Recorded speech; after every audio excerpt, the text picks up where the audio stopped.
നമസ്കാരം. Calicut university FYUGP ഒന്നാം semester BA വിദ്യാർത്ഥികളുടെ എബിലിറ്റി എൻഹാൻസ്മെൻറ്റ് കോഴ്സ് മലയാള സാഹിത്യാനുശീലനം എന്ന പേപ്പറിലെ ഇൻ്റർവ്യൂ മാധവിക്കുട്ടിയുമായി അക്ബർ കക്കട്ടിൽ നടത്തിയ അഭിമുഖമാണ് നമ്മൾ ഈ വീഡിയോയിൽ ചർച്ച ചെയ്യാൻ പോകുന്നത്. അപ്പോൾ നേരെ നമുക്ക് പാഠത്തിലേക്ക് കടക്കാം. ഈ ഇൻ്റർവ്യൂ ശരിക്കും 3 ഭാഗമായിട്ടാണുള്ളത്. ആദ്യത്തെ ഭാഗത്ത് മാധവിക്കുട്ടിയുടെ കഥകളെക്കുറിച്ച് കോമൺ ആയിട്ട് കുറച്ച് കാര്യങ്ങൾ പറയുന്നു. പിന്നെ മാധവിക്കുട്ടിയുടെ ഒരു പ്രൊഫൈല് പറയുന്നു.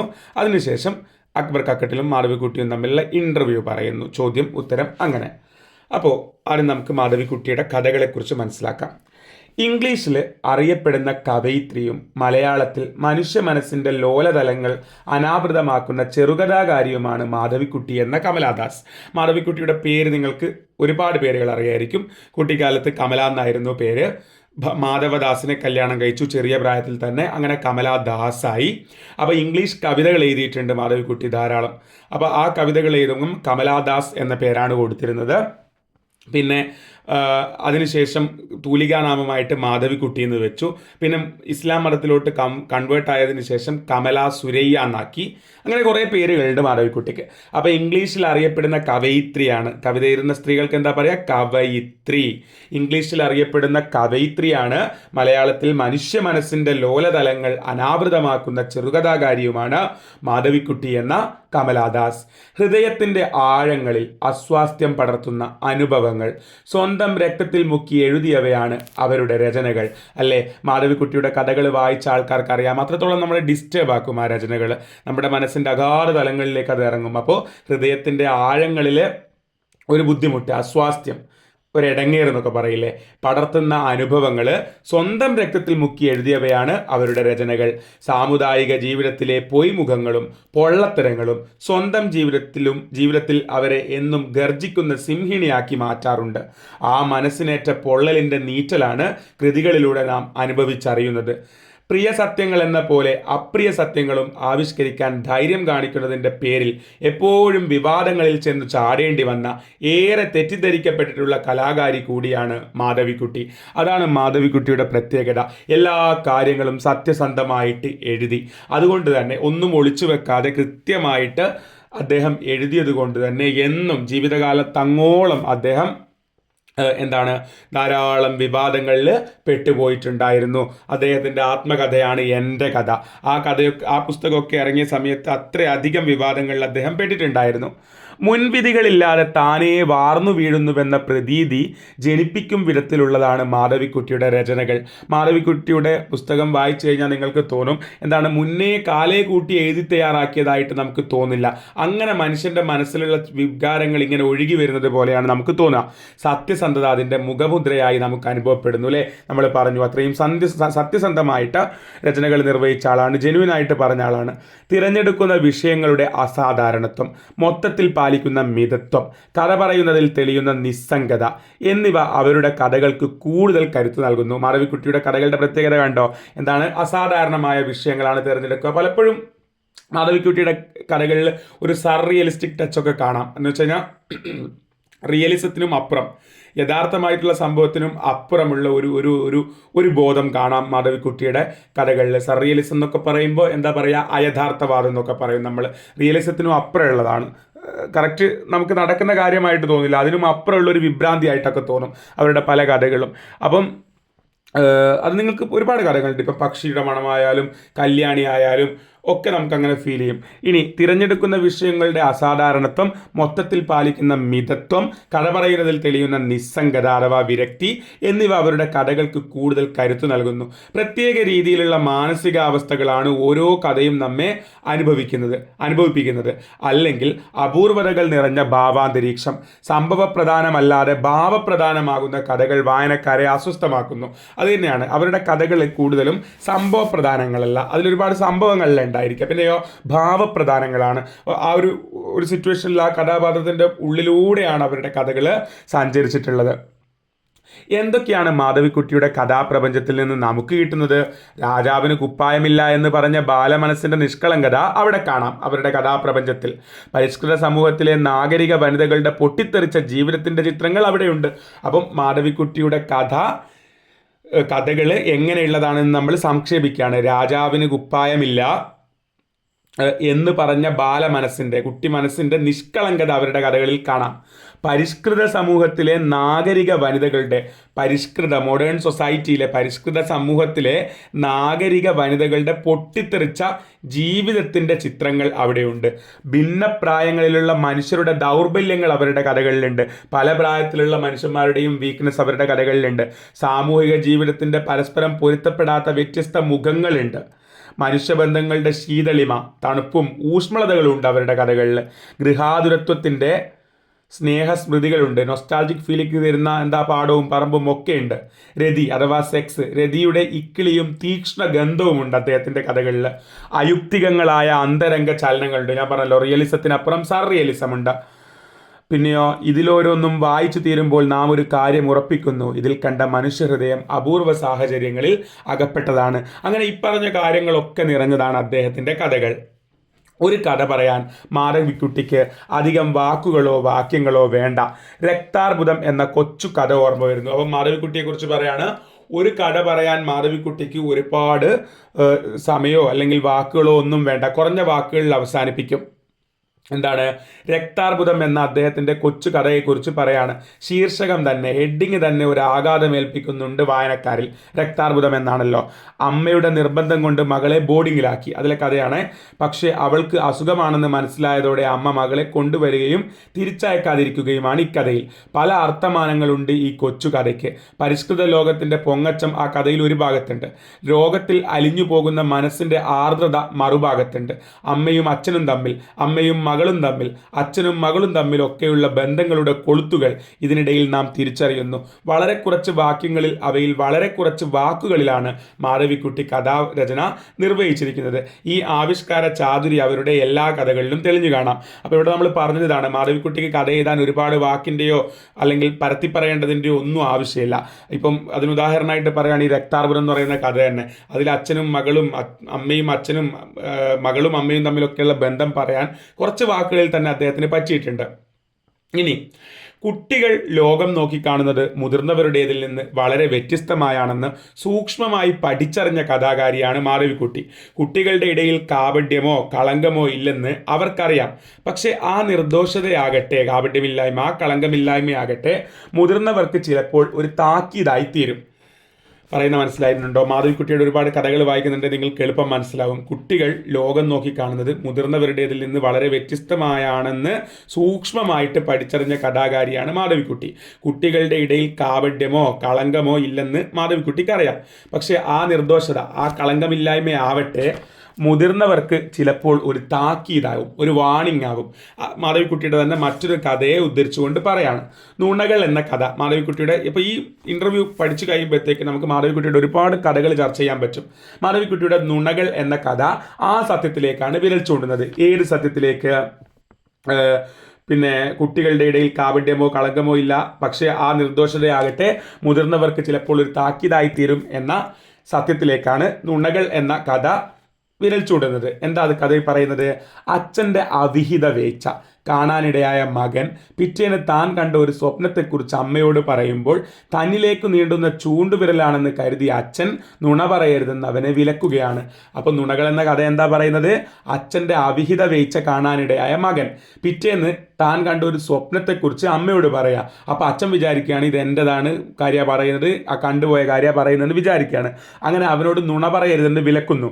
അമ്മയും ഇതേ ഉപദേശം നൽകുമ്പോൾ ഭർത്താവിലേക്കുള്ള ഭാര്യയുടെ സ്നേഹത്തിൻ്റെയും വിശ്വാസ്യതയുടെയും വാതിൽ കൂടി നമ്മുടെ മുമ്പിൽ തുറക്കപ്പെടുന്നു. കപടതകൾക്കൊപ്പം സ്നേഹവും നിഷ്കളങ്കതയും ഇവിടെ വാഴുന്നുണ്ടെന്നും നാം അറിയുന്നു അല്ലേ? അച്ഛൻ്റെ അവിഹിത വീഴ്ച മകൻ കണ്ടതാണ്. പിറ്റേന്നൊരു സ്വപ്നം കണ്ടതുപോലെ കാര്യങ്ങൾ പറയുമ്പം എൻ്റെ നേരെയാണ് വർത്താനമെന്ന് മനസ്സിലാക്കുന്ന അച്ഛൻ മോനോട് നുണ പറയരുതെന്ന് പറഞ്ഞ് ഉപദേശിച്ചിട്ട് ഇവിടെ സേഫാകുകയാണ് അച്ഛൻ. അപ്പോൾ മോനെ നല്ല ഉപദേശമല്ലേ കൊടുത്തത്? അങ്ങനെ അമ്മയും ഭർത്താവിനോടുള്ള സ്നേഹം കൂടുന്നു എന്നുള്ളതാണ്. അപ്പം ആ ഭാര്യയ്ക്ക് അങ്ങനെ വരുമ്പോഴത്തേക്ക് എന്താവുന്നു? കാപഢ്യമാണ് അവിടെ ശരിക്കും നടന്നിട്ടുള്ളത്. കപടതകൾക്കൊപ്പം സ്നേഹവും നിഷ്കളങ്കതയും ഇവിടെ വായുന്നുണ്ടെന്നാണ് നമ്മൾ അതിലൂടെ അറിയുന്നത്. പിന്നെയോ, സ്ത്രീ പുരുഷ ബന്ധങ്ങളുടെ ഏണും കോണും പ്രത്യേക രീതിയിൽ സ്വാംശീകരിക്കാൻ മാധവിക്കുട്ടിയുടെ രചനകളിൽ എന്നും ശ്രമങ്ങൾ ഉണ്ടായിട്ടുണ്ട്. സ്ത്രീ പുരുഷ ബന്ധങ്ങൾ അത്രത്തോളം ശക്തമായിട്ട് കാണിച്ച ആളാണ് മാധവിക്കുട്ടി. പുരുഷനെ തള്ളിപ്പറയുന്ന ഒരു മനസ്സല്ല മാധവിക്കുട്ടിയുടേത്. ഒരു സ്ത്രീ ആവണമെങ്കിൽ അവളുടെ സ്ത്രീത്വത്തെ അംഗീകരിക്കാൻ ഒരു പുരുഷൻ വേണമെന്ന ദർശനം സ്വതന്ത്ര ജീവികൾ പോലുള്ള കഥകളിൽ അവർ പ്രകടിപ്പിച്ചിട്ടുണ്ട്. അപ്പോൾ സ്ത്രീ പുരുഷ ബന്ധങ്ങളെ കൃത്യമായിട്ട് അവതരിപ്പിച്ചു മാധവിക്കുട്ടി. അത് പറയുമ്പം എന്താണ്, പുരുഷനെ തള്ളിപ്പറയുന്ന ഒരു മനസ്സല്ല മാധവിക്കുട്ടിക്കുള്ളത്. എന്താ, ഒരു സ്ത്രീയാവണമെങ്കിൽ അവളുടെ സ്ത്രീത്വത്തെ അംഗീകരിക്കാൻ ഒരു പുരുഷൻ വേണമെന്ന് അദ്ദേഹം കഥകളിലൂടെ പറയുന്നു. അങ്ങനെ പറയുന്ന കഥകളിൽ പ്രധാനമാണ് അദ്ദേഹത്തിൻ്റെ സ്വതന്ത്ര ജീവികൾ എന്ന് പറയുന്ന കഥ. കടൽ മയൂരം എന്ന നീണ്ട കഥയും അതിന് ഉദാഹരണമാണ് കേട്ടോ. ഉദാഹരണം, കടൽ മയൂരം എന്ന നീണ്ട കഥയിലെ പ്രൊഫസർ രേണുകാദേവിയുടെ അന്ത്യം ഈ കാഴ്ചപ്പാടിൽ വേണം വിലയിരുത്താൻ. ആ കഥയിലെ പ്രൊഫസർ രേണുകാദേവിയുടെ അന്ത്യം എങ്ങനെയാ? സ്ത്രീ പുരുഷ ബന്ധത്തെ തരം താണതായി കണക്കാക്കിയിരുന്ന രേണുകാദേവി സിംഗപ്പൂരിൽ വെച്ച് തന്നെക്കാൾ പ്രായം കുറഞ്ഞ ഒരു മലേഷ്യക്കാരനുമായി ലൈംഗിക ബന്ധത്തിലേർപ്പെട്ട് അതിൻ്റെ മൂർച്ചയിലാണ് മരണമടയുന്നത്. അപ്പോൾ സ്ത്രീ പുരുഷ ബന്ധങ്ങളെ അത്ര താഴ്ത്തിക്കെട്ട് കണ്ട ഒരാൾ ലൈംഗിക ബന്ധത്തിലേർപ്പെട്ടിട്ട് അതിൻ്റെ മൂർച്ചയിൽ എന്താവുക, മരിച്ചു പോവുക. അപ്പോൾ പുരുഷന്മാരോട് മതിപ്പില്ലാത്ത രേണുകാദേവിയുടെ ഈഗോ കൂടിയാണ് ഇവിടെ മരിക്കുന്നത്. എന്നാൽ പുരുഷന്റെ അനഭിലഷണീയമായ ദുരഭിമാനങ്ങളെ അംഗീകരിച്ചു കൊടുക്കാനും മാധവിക്കുട്ടി തയ്യാറല്ല. അപ്പോൾ പുരുഷന്മാരെ വെറുതെ ആക്രമിക്കാൻ മാധവിക്കുട്ടി തയ്യാറല്ല. അത് മാത്രമല്ല, വെറും ദുരഭിമാനം ഉണ്ടല്ലോ, അതിനെ അംഗീകരിക്കാനും മാധവിക്കുട്ടി തയ്യാറല്ല.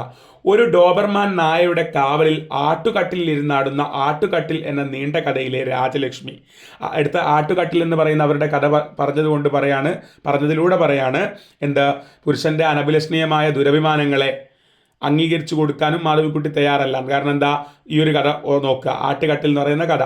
അതിൽ ഒരു ഡോബർമാൻ നായയുടെ കാവലിൽ ആട്ടുകട്ടിലിൽ ഇരുന്നാടുന്ന ആട്ടുകട്ടിൽ എന്ന നീണ്ട കഥയിലെ രാജലക്ഷ്മി ക്രൂരനായ ഒരു പുരുഷന്റെ സംരക്ഷണത്തെക്കാൾ വിലമതിച്ചത് ഡോബർമാൻ നായയുടെ കാവലായിരുന്നു. എന്നെന്നും താര എന്ന് പറയുന്ന കഥയിൽ കാമുകി ഉണ്ടായിരിക്കെ അടുപ്പം കാണിച്ച ചെറുപ്പക്കാരൻ്റെ പ്രേമം അവഗണിക്കുക, വേണ്ടെന്ന് വെക്കുകയും അവളെ അയാൾ ആ കാമുകിയെ ഉപേക്ഷിച്ചു എന്ന് ഉറപ്പു വന്നപ്പോൾ ആ പ്രേമം സ്വീകരിക്കുകയും ചെയ്യുന്ന ഉഷ നട്ടലുള്ള സ്ത്രീത്വത്തിൻ്റെ മറ്റൊരു പ്രതീകമാണ്. അപ്പോൾ മാധവിക്കുട്ടിയുടെ കഥാപാത്രങ്ങൾ നോക്കൂ. അതായത് മാധവിക്കുട്ടി സ്ത്രീ പുരുഷ ബന്ധങ്ങളെക്കുറിച്ച് പറഞ്ഞിട്ടുണ്ട്, നന്നായിട്ട് പറഞ്ഞിട്ടുണ്ട്, ആഴത്തിലിറങ്ങി പറഞ്ഞിട്ടുണ്ട്. എന്ന് വിചാരിച്ചിട്ട് പുരുഷനെ തള്ളിപ്പറയുന്ന ഒരു മനസ്സല്ല മാധവിക്കുട്ടിയുടെ. മാധവിക്കുട്ടി പറഞ്ഞത് എന്താ, ഒരു സ്ത്രീ ആവണമെങ്കിൽ അവളുടെ സ്ത്രീത്വത്തെ അംഗീകരിക്കാൻ ഒരു പുരുഷൻ വേണമെന്നാണ് പറയുന്നത്. പിന്നെ എന്താ പറയുക, ഒരു കഥയിൽ പിന്നെ സ്ത്രീ പുരുഷ ബന്ധങ്ങളെ വല്ലാണ്ട് അപമാനിക്കുന്ന അല്ലെങ്കിൽ താഴ്ത്തിക്കെട്ടി കാണുന്ന ഒരു സ്ത്രീ മരിച്ചു പോകുന്നത് പിന്നെ പുരുഷനുമായിട്ട് ലൈംഗികതയിൽ ഏർപ്പെട്ട് സെക്സിൽ ഏർപ്പെട്ട് അതിൻ്റെ മൂർച്ചയിലിരിക്കുമ്പോഴാണ് എന്നുള്ളതാണ്. അത് പറയുമ്പോഴും പുരുഷൻ്റെ ആ ഒരു പിന്നെ ഈഗോയോ കോംപ്ലക്സോ സാധനങ്ങളോ ഒന്നും അംഗീകരിച്ചു കൊടുക്കാൻ ആര് തയ്യാറല്ല, മാധവിക്കുട്ടി തയ്യാറുമല്ല. അങ്ങനെയുള്ള കഥയുമുണ്ട്. പിന്നെ എന്താ പറയുക, പിന്നെ അങ്ങനെ ക്രൂരനായ ഒരു പുരുഷനേക്കാളും പട്ടിയെ നല്ലതായിട്ട് ഒരു സ്ത്രീ കാണുന്ന കഥ വരെയുണ്ട്. പിന്നെ കാമുകി ഉള്ള സമയത്ത് അടുപ്പം കാണിച്ച ചെറുപ്പക്കാരൻ്റെ പ്രേമം വേണ്ടെന്ന് വെച്ചിട്ട് ആ കാമുകി അയാൾ ഉപേക്ഷിച്ചു എന്ന് ഉറപ്പ് വന്നപ്പോൾ ആ പ്രേമം സ്വീകരിക്കുന്ന ഉഷ എന്ന് പറയുന്ന കഥാപാത്രവും അവതരിപ്പിച്ചിട്ടുണ്ട് മാധവിക്കുട്ടി.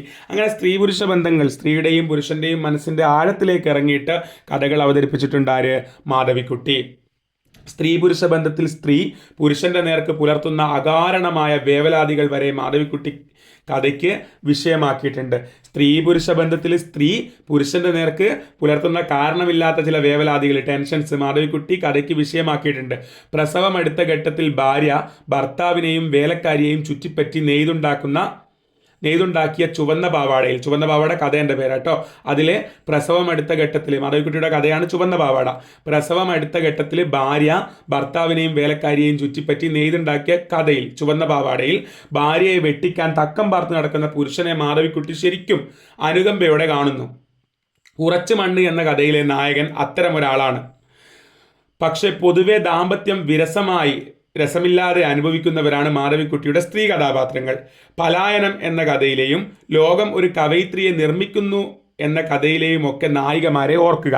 സ്വവർഗരതി ആ ദാമ്പത്യത്തെക്കാൾ ആഹ്ലാദകരമായി അനുഭവിക്കുന്നുണ്ട് ചന്ദനമരങ്ങളിലെ ഷീലയ്ക്ക്. ചന്ദനമരം എന്ന കൃതിയിലെ ഷീല ലെസ്ബിയൻ സെക്സാണ് ആ ഒരു കഥയിൽ പറയുന്നത്. അപ്പോൾ സ്വവർഗരതി ദാമ്പത്യത്തെക്കാൾ ആഹ്ലാദകരമായി അനുഭവിക്കുന്നുണ്ട് ചന്ദന മരങ്ങളിലെ ശീലയ്ക്ക്. അപ്പം അതൊക്കെ തുറന്നെഴുതുക. ആ കാലത്ത് ഒരു സ്ത്രീ തുറന്നെഴുതുമ്പം ഇവിടെ എത്രത്തോളം അവർ വേട്ടയാടപ്പെട്ടിട്ടുണ്ടാവുമെന്ന് നിങ്ങൾ ഓർമ്മിക്കുക. മനപ്പൊരുത്തമില്ലാത്ത ദാമ്പത്യം തന്നെ എല്ലാ അസംതൃപ്തികൾക്കും കാരണം. മനപ്പൊരുത്തമില്ലാത്ത ദാമ്പത്യമാണ് എല്ലാ പ്രശ്നങ്ങൾക്കും കാരണം. കടലിൻ്റെ വക്കത്തൊരു വീട് എന്ന കഥ നോക്കുക. അപ്പം എന്നിട്ട് അദ്ദേഹത്തിൻ്റെ കടലിൻ്റെ വക്കത്തൊരു വീട് എന്ന് പറയുന്ന മാധവിക്കുട്ടി കഥയിലേക്ക് വരികയാണ്. മദ്യപാനത്തിൻ്റെ പേരിൽ ജോലിയിൽ നിന്ന് പുറത്തായി വീടും വീട്ടു സാമഗ്രികളും പൈസയുമില്ലാതെ ഒരു വലിയ നഗരത്തിൽ ഭാര്യയോടൊപ്പം റോഡരികിൽ ഉറങ്ങുന്നവനാണ് അറുമുഖൻ. ഇത് ഭയങ്കര ഇമ്പോർട്ടൻ്റ് ആയിട്ട് ശ്രദ്ധിക്കേണ്ട ഒരു കഥയാട്ടോ. ഈ ഒരു കഥയിലുണ്ട് ശരിക്കും മാധവിക്കുട്ടിയുടെ ദർശനം, പ്രത്യേകിച്ച് ദാമ്പത്യത്തെക്കുറിച്ചൊക്കെയുള്ള ദർശനം. കടലിൻ്റെ വക്കത്തൊരു വീട് എന്ന കഥ നോക്കുക. മദ്യപാനത്തിൻ്റെ പേരിൽ ജോലിയിൽ നിന്ന് പുറത്തായി വീടും വീട്ടു സാമഗ്രികളും പൈസയുമില്ലാതെ ഒരു വലിയ നഗരത്തിൽ ഭാര്യയോടൊപ്പം റോഡരികിൽ കിടന്നുറങ്ങുന്നവനാണ് അറുമുഖൻ. ആകെ ഉണ്ടായിരുന്ന സ്വത്തായിരുന്ന പുതപ്പ് ഭാര്യ അപരിചിതനായ യുവാവിന് സമ്മാനിച്ചു. അപ്പോൾ അറുമുഖൻ അതിനെ ചോദ്യം ചെയ്തു. അപ്പം ഭാര്യ പറയുന്നത് എന്താണെന്നറിയോ? അയാൾ എന്നോട് സംഗീതത്തെപ്പറ്റി സംസാരിച്ചു എന്നായിരുന്നു പുതപ്പ് കൊടുത്തതിന് കാരണമായി അവൾ പുഞ്ചിരിയോടെ പറഞ്ഞത്. അപ്പം ഭർത്താവിന് ജോലി നഷ്ടപ്പെട്ട് ഇങ്ങനെ തെരുവിലായി, വീടും വീട്ടു സാമഗ്രികളും ഇല്ല, ആകെയുള്ളൊരു പുതപ്പ് അതൊരു അന്യന് അപരിചിതന് കൊടുത്തു. എന്തിനാടി അത് കൊടുത്തതെന്ന് ചോദിച്ചപ്പോൾ അറുമുഖൻ ചോദിച്ചപ്പോൾ എന്താ പറയുന്നത്? അങ്ങേരെ എന്നോട് സംഗീതത്തെക്കുറിച്ച് സംസാരിച്ചു. കാര്യം മനസ്സിലാവുന്നുണ്ടോ നിങ്ങൾക്ക്? ഇത്രയും കാലമായിട്ട് അവളുടെ മനസ്സ് മനസ്സിലാക്കുന്ന രീതിയിൽ ആ ഭർത്താവ് സംസാരിച്ചിട്ടുണ്ടാവില്ല. അങ്ങനെ ഒരു അവൾ സംസാരിച്ചപ്പോൾ ആകെയുള്ള സ്വത്ത് അയാൾക്ക് കൊടുത്തു. അപ്പം ഈ സ്ത്രീയാവുന്ന സ്വത്ത് ആ ഭർത്താവിന് പൂർണ്ണമായിട്ടും കിട്ടുമായിരുന്നു അവളെ ഒന്ന് പരിഗണിച്ചിരുന്നെങ്കിൽ. മനസ്സിലാവുന്നുണ്ടോ? അപ്പോൾ ഒരു കൊച്ചു സന്ദർഭത്തിൽ മാധവിക്കുട്ടി ഒരു വലിയ കാര്യം ഒതുക്കിയിരിക്കുന്നു. കാരണം ഭാര്യമാരെ പരിഗണിക്കേണ്ടതിൻ്റെ ആവശ്യകത. അങ്ങനെയാവുമ്പം അവളുടെ കയ്യിലുള്ള എല്ലാ സ്വത്തും ആ ഭർത്താവിന് കൊടുത്തേനെ. ഇതാകെയുള്ള ആ പുറപ്പൊരു അന്യന് കൊടുത്തു. എന്തിന്? തന്നോട് സംഗീതത്തെക്കുറിച്ച് സംസാരിച്ചതിൻ്റെ പേരിൽ, തന്നെ ഒന്ന് പരിഗണിച്ചതിൻ്റെ പേരിൽ. അപ്പോൾ ഒരു കൊച്ചു സന്ദർഭത്തിൽ മാധവിക്കുട്ടി ഒരു വലിയ കാര്യം ഒതുക്കിയിരിക്കുന്നു. അതും ദമ്പതികൾ ദാരിദ്ര്യത്തിൻ്റെ തീച്ചൂളയിൽ ഉരുകുമ്പോൾ അവിടെ പോലും മനപ്പൊരുത്തമുണ്ടെങ്കിൽ ആശ്വാസമേറിയനെ എന്ന് ഈ കഥ ധ്വനിപ്പിക്കുന്നുണ്ട്. അമ്മ എന്ന് പറയുന്ന മാധവിക്കുട്ടിയുടെ കഥയെക്കുറിച്ച് പറയുകയാണ് ഇനി. ഒരു പഴം മനസ്സിൻ്റെ നൊമ്പരങ്ങളാണ് അവതരിപ്പിക്കുന്നത്. 20 പൈസയ്ക്ക് പച്ചക്കറി വാങ്ങി മടങ്ങുന്ന ഒരു വൃദ്ധയെ ഒരു കറുത്ത മെർസിഡീസ് കാർ തള്ളിയിടുന്നു അമ്മ എന്ന് പറയുന്ന കഥയിൽ. എന്തു പറ്റി അമ്മേ എന്ന് ഒരു പാൽക്കാരൻ ചോദിക്കുമ്പോൾ ഇവിടെ കിടക്കും അമ്മേ എന്ന് ഡോക്ടർ പറയുമ്പോൾ വളർന്നു വലുതായ മക്കളിൽ നിന്ന് തനിക്ക് കിട്ടാതെ പോയ മാതൃത്വത്തിൻ്റെ സാന്ദ്രിമ അവർ അറിയുകയാണ്. അമ്മ എന്ന് പറയുന്ന കഥയിൽ അമ്മയെ ആണ് കാണിക്കുന്നത്. അപ്പം കണ്ടോ, ജീവിതത്തിൽ പലതരം സ്ത്രീകളെ മാധവിക്കുട്ടി കഥകളിൽ കാണിക്കുന്നുണ്ട്. പുരുഷൻ്റെ സ്ത്രീ പുരുഷ ബന്ധങ്ങളെ വളരെ മോശമായി കണ്ട കഥാപാത്രത്തെയും, പിന്നെ പുരുഷനേക്കാളും നല്ലത് പട്ടിയാണെന്ന് പറയുന്ന ക്യാരക്ടറിനെയും, അതുപോലെ തന്നെ പിന്നെ കാമുകി ഉണ്ടായിരിക്കെ ഇഷ്ടം പറഞ്ഞ പുരുഷനെ അവഗണിച്ച കഥാപാത്രത്തിനെയും, അതുപോലെ തന്നെ പിന്നെ ഭർത്താവിനെ കൊണ്ട് കഥകൾ നെയ്തെടുക്കുന്ന ഭാര്യയെക്കുറിച്ചും, അതുപോലെ തന്നെ എന്താണ് പിന്നെ ദാരിദ്ര്യത്തിൻ്റെ കൊടുമുടിയിൽ തന്നോട് സംഗീതത്തെക്കുറിച്ച് സംസാരിച്ച ആൾക്ക് ആകെയുള്ള പുറപ്പ് കൊടുക്കുന്ന പരിഗണന ആഗ്രഹിക്കുന്ന സ്ത്രീ ഹൃദയത്തെക്കുറിച്ചൊക്കെ ഇതുവരെ നമ്മൾ സംസാരിച്ചു. ഇതൊക്കെ മാധവിക്കുട്ടി എഴുതിയിട്ടുണ്ടെന്ന് മനസ്സിലാക്കുക. ഇനി മാധവിക്കുട്ടിയുടെ മനസ്സിലെ അമ്മയെ നോക്കുക. അതായത് അമ്മ എന്ന് പറയുന്ന കഥ ഒരു പഴം മനസ്സിൻ്റെ നൊമ്പരങ്ങളാണ് അവതരിപ്പിക്കുന്നത്. 20 പൈസയ്ക്ക് പച്ചക്കറി വാങ്ങി മടങ്ങുന്ന ഒരു വൃദ്ധയെ ഒരു കറുത്ത മെർസിഡീസ് കാർ തള്ളിയിടുന്നു. എന്ത് പറ്റി അമ്മേ എന്നൊരു പാൽക്കാരൻ ചോദിക്കുമ്പോൾ ഇവിടെ കിടക്കൂ അമ്മേ എന്നൊരു ഡോക്ടർ പറയുമ്പോൾ വളർന്നു വലുതായ മക്കളിൽ നിന്ന് തനിക്ക് കിട്ടാതെ പോയ മാതൃത്വത്തിൻ്റെ സാന്ദ്രിമ അവർ അറിയുകയാണ്. അങ്ങനെ അവരൊക്കെ അമ്മയെന്ന് വിളിക്കുമ്പോൾ തൻ്റെ മക്കൾ അമ്മയെന്ന് വിളിക്കുന്നില്ലല്ലോ എന്ന് ഓർമ്മ വരികയാണ്. മക്കൾക്കൊന്നും തന്നെ കൊണ്ടൊരാവശ്യമില്ലെന്ന് അവർ ഓർത്തു പോകുന്നു. ദയ എന്ന വികാരം എന്ന മാധവിക്കുട്ടിയുടെ കഥ പക്ഷേ ഇതിൻ്റെ മറുപുറമാണ്. ആഗ്രഹിക്കുന്ന സ്നേഹം കിട്ടാത്ത മകനാണിതിൽ. കണ്ടോ, എല്ലാതരം സ്ത്രീകളും മാധവിക്കുട്ടിയുടെ കഥകളിൽ ഭദ്രമാണ്. സ്നേഹം കൊതിക്കുന്ന അമ്മ, മക്കളിൽ നിന്ന് പരിഗണന കിട്ടാത്ത അമ്മയെ അവതരിപ്പിക്കുന്ന ഇതേ മാധവിക്കുട്ടി പിന്നെ മക്കൾക്ക് സ്നേഹം കൊടുക്കാത്ത അമ്മയെയും അവതരിപ്പിക്കുന്നുണ്ട് മറ്റൊരു കഥയിൽ. പരിഷ്കൃത സമൂഹത്തിൽ ബന്ധങ്ങൾക്കേറ്റ തേയ്മാനം ഒരു അമ്മയുടെ മനസ്സ് സ്വായത്തമാക്കി മാധവിക്കുട്ടി തൊട്ടു കാണിച്ചു തരുന്നു ഈ കഥകളിൽ. ജാനു പറഞ്ഞ കഥ എന്ന് പറയുന്ന കഥയിലാവട്ടെ ഗ്രാമീണ നിഷ്കളങ്കതയുടെ മുഖങ്ങൾ ഇന്നുമുണ്ടെന്ന് ഗൃഹാതുരതയോടെ നമ്മെ ഓർമ്മിപ്പിക്കുന്നു.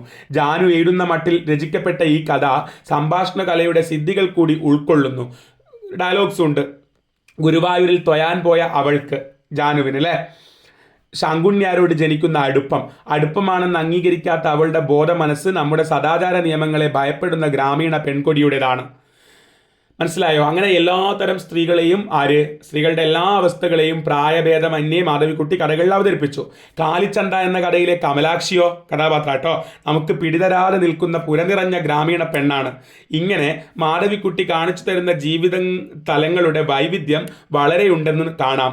ഭർത്താവ് മേനോനെ ഓഫീസിലാക്കി കാറോടിച്ച് മടങ്ങുമ്പോൾ അകാരണമായി പോലീസ് പിടിച്ചുകൊണ്ടുപോയി അകത്താകേണ്ടി വരുന്ന അമ്മിണി, ആ കല്യാണി എന്ന് പറയുന്ന കഥയാട്ടോ. അതൊക്കെ വായിച്ചാൽ നമ്മുടെ കിളി പോകും എന്ന് പറയാം. ഒരു സർറിയലിസ്റ്റിക് ടച്ച് തന്നെയാണ് മാധവിക്കുട്ടിയുടെ. അതായത് റിയാലിറ്റിക്കും അപ്പുറമുള്ള കാര്യങ്ങളാണ്. മാധവിക്കുട്ടിയുടെ സ്ത്രീ കഥാപാത്രങ്ങളിൽ വേറിട്ട് നിൽക്കുന്നുണ്ട് പിന്നെ അമ്മിണി എന്ന് പറയുന്ന കഥാപാത്രം. ദുരൂഹമായ ജീവിത അവസ്ഥകളുടെ പ്രതീകമാവാം അവൾ. അമ്മിണി, കല്യാണി. മൃത്യുവാസന ശക്തമായി പ്രകടിപ്പിക്കുന്ന, മരണവാസന ശക്തമായി പ്രകടിപ്പിക്കുന്ന ചില കഥകളും മാധവിക്കുട്ടി എഴുതിയിട്ടുണ്ട്. ഓപ്പറേഷൻ കഴിഞ്ഞ് വീട്ടിലേക്ക് മടങ്ങുമ്പോൾ ആരോ തന്നെ പിന്തുടരുന്നതായി അനുഭവപ്പെടുന്നതും അത് മലഞ്ചെരുവിൽ എന്ന് പറയുന്ന കഥ. എനിക്ക് മരിക്കാൻ സമയമായിട്ടില്ലെന്നും പറഞ്ഞ് പുറത്തിറങ്ങിയിട്ടും മരണത്തിന്റെ വായിൽ ചെന്ന് വീഴുന്ന പക്ഷിയുടെ മണം എന്ന് പറയുന്ന കഥ. മരണാസക്തി പച്ചയായി തന്നെ വ്യക്തമാക്കി മരണം കാത്തിരിക്കുന്നതും അത് മുഖമില്ലാത്ത കപ്പിത്താൻ എന്ന് പറയുന്ന കഥ. ആയ സ്ത്രീകളെ ഇവിടെ ഓർക്കുക. ഇതൊക്കെ മാധവിക്കുട്ടി കഥകളിൽ ഭദ്രമായിരുന്നു എന്നാണ് നിങ്ങളോട് പറയാൻ ഉദ്ദേശിക്കുന്ന പോയിന്റ്. എല്ലാതരം സ്ത്രീ അവസ്ഥകളെയും മാധവിക്കുട്ടി കഥകളിൽ അവതരിപ്പിച്ചിരുന്നു. മാധവിക്കുട്ടി കുട്ടികളുടെ കഥ പറയുമ്പം മാധവിക്കുട്ടി ഒരു കുട്ടിയാവും. പിന്നെ ഒരു നാഗരിക സ്ത്രീയെക്കുറിച്ച് പറയുമ്പം അവൾ നഗരത്തിൽ ജീവിക്കുന്ന ഒരു സ്ത്രീയാവും. അമ്മയെക്കുറിച്ച് പറയുമ്പോൾ അവൾ പ്രായം ചെന്ന ഒരു അമ്മയാവും. ഇതായിരുന്നു മാധവിക്കുട്ടി. മരണത്തെ മുഖാമുഖം കാണുമ്പോൾ ആർക്കും ഭാവി ഒരു ബാധ്യതയായിരിക്കുകയില്ല അല്ലേ? മരണം മുന്നിൽ കണ്ടാൽ പിന്നെ ഭാവി ഒരു പ്രശ്നമല്ലല്ലോ, മരിക്കാൻ പോകുമല്ലേ? അങ്ങനെ ഒരു മാനസികാവസ്ഥയിൽ മാധവിക്കുട്ടി എഴുതിയ അസാധാരണമായ ആത്മകഥയാണ് എൻ്റെ കഥ. അപ്പം ജീവിതത്തിൽ മരിക്കും എന്ന് തോന്നിയ ഒരു അവസ്ഥയിൽ എഴുതിയ ആത്മകഥയാണെന്ത്? എൻ്റെ കഥ. മരണത്തെ മുഖാമുഖം കാണുമ്പോൾ ആർക്കും ഭാവി ഒരു ബാധ്യതയായിരിക്കില്ല. അങ്ങനെ ഒരു മാനസികാവസ്ഥയിൽ മാധവിക്കുട്ടി എഴുതിയ അസാധാരണമായ ആത്മകഥയാണ് എൻ്റെ കഥ. ഇതൊരു ഭാവനാ സൃഷ്ടി മാത്രമാണെന്ന് പിന്നീട് അവർ പറഞ്ഞതായി കണ്ടെങ്കിലും അപ്പം പിൽക്കാലത്ത് മാധവിക്കുട്ടി പറഞ്ഞു ഇത് ഭാവനയിൽ എഴുതിയത് എൻ്റെ ആത്മകഥയൊന്നും അല്ല എന്ന് പറഞ്ഞു. ഈ കൂടിക്കാഴ്ചയിലും അക്ബർ കക്കട്ടിൽ പറയാം, ഈ ഇൻ്റർവ്യൂവിലും നമ്മൾ പഠിക്കാൻ പോകുന്ന ഈ ഇൻ്റർവ്യൂവിലും പിന്നീട് അവർ വിശദമാക്കിയ കാര്യങ്ങൾ വരികൾക്കിടയിൽ വായിക്കുമ്പോൾ എൻ്റെ കഥ ആത്മകഥ തന്നെയാണ്. ആത്മാർത്ഥതയും ആർജവവും തുടിക്കുന്നതാണ് എൻ്റെ കഥയിലെ ഓരോ വരിയും. അതായത് മാധവിക്കുട്ടി എൻ്റെ കഥ എന്ന് പറയുന്ന ആത്മകഥ വളരെ സ്വതന്ത്രമായി തുറന്നെഴുതി. അപ്പം പിൽക്കാലത്ത് അതൊരുപാട് വിമർശനം വന്നപ്പം മാധവിക്കുട്ടി തന്നെ പറഞ്ഞു അത് ഭാവനയാണ്, എൻ്റെ ആത്മകഥയൊന്നുമല്ല. പക്ഷേ ഇത് അക്ബർ കക്കട്ടിൽ പറയാണ്, നമുക്കും അത് തോന്നും അത് വായിക്കുമ്പോൾ അത് ഭാവനയൊന്നുമല്ല, ശരിക്കും റിയൽ ആയിട്ടുള്ള അനുഭവം തന്നെയാണെന്ന് തോന്നും.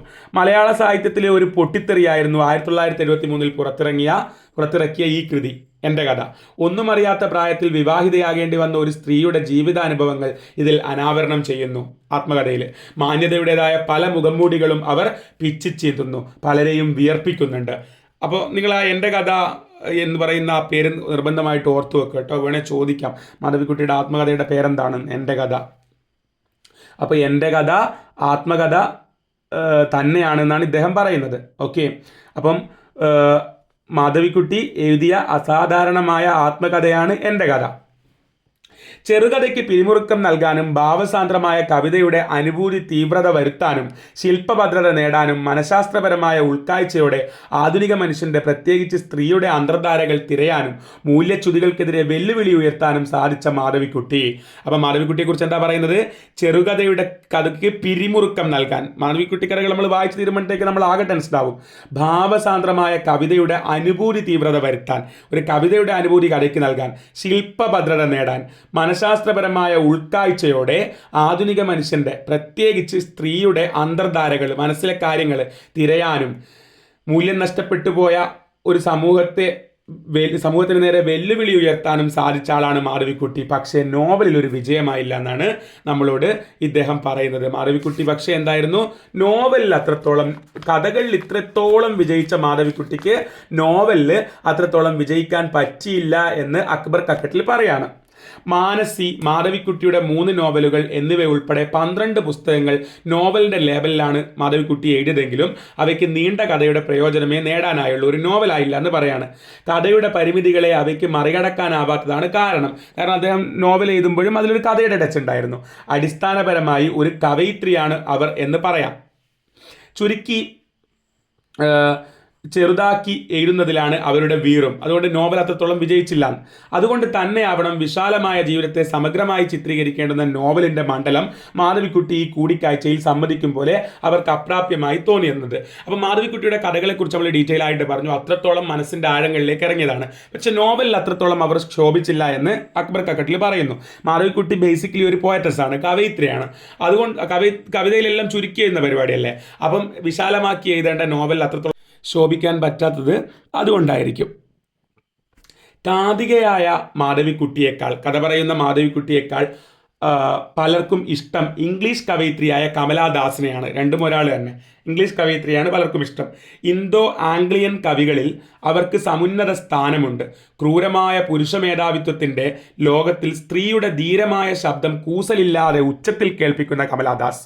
ക്രൂരമായ പുരുഷ മേധാവിത്വം, പുരുഷനെ മേധാവിയാക്കി നിൽക്കുന്ന ലോകത്തിൽ സ്ത്രീയുടെ ധീരമായ ശബ്ദം കൂസലില്ലാതെ ഉച്ചത്തിൽ കേൾപ്പിക്കുന്ന ആളാണ് ആര്? കമലാദാസ്. ആ കമലാദാസിൻ്റെ വാക്കുകളുടെ മൂർച്ചയും പ്രയോഗങ്ങളുടെ സൂക്ഷ്മതയും പദ്യങ്ങളുടെ നിയന്ത്രിതമെങ്കിലും ജീവസുറ്റ താളാത്മകതയും പ്രകീർത്തിക്കപ്പെട്ടിട്ടുള്ളതാണ്. റേഞ്ച് പരിമിതമാണെന്നുള്ളതാണ് മാധവിക്കുട്ടിയുടെ കവിതകളുടെ ഒരു കുറവ്, ന്യൂനത. നിലവിലുള്ള രീതികളെ എതിർക്കണമെന്ന നിർബന്ധം ചിലപ്പോൾ പ്രകടനപരമായി പോകുന്നുമുണ്ട്. അപ്പം ഈ എതിർപ്പ് ചിലപ്പോൾ അങ്ങ് കൂടിപ്പോകും മാധവിക്കുട്ടിയുടെ കഥകളിലും ഒക്കെ കവിതകളിലൊക്കെ. സീമകളില്ലാത്ത, അതിരുകളില്ലാത്ത തുറന്നു പറച്ചിലുകൾ അവരുടെ കഥകളിൽ ചിലപ്പോൾ അസുഖകരമാവാറുമുണ്ട്. അപ്പോൾ അധികം തുറന്ന് പറയുമ്പോൾ ചിലപ്പം വായിക്കുമ്പം ബുദ്ധിമുട്ടും തോന്നും. ഷീലയും കല്യാണിക്കുട്ടിയും തമ്മിലുള്ള അപൂർവമായ സ്നേഹബന്ധത്തിൻ്റെ കഥ പറയുന്ന മനോഹരമായ ചന്ദനമരങ്ങൾ, അതായത് ഷീലയും കല്യാണിക്കുട്ടിയും തമ്മിലുള്ള ലെസ്ബിയൻ റിലേഷൻഷിപ്പ് പറയുന്ന ചന്ദനമരങ്ങൾ, അതിൽ പുരുഷലിംഗത്തെ വർണ്ണിക്കുന്ന ഭാഗം ഓർക്കുക, ഭയങ്കര അരോചകമാണ്. ഇതില്ലായിരുന്നെങ്കിലും ചന്ദനമരങ്ങൾക്ക് ഒരിടിവും പറ്റില്ലായിരുന്നല്ലോ. ഉള്ളതുകൊണ്ടാവട്ടെ അല്പം കല്ലുകടിയാവുകയും ചെയ്തു.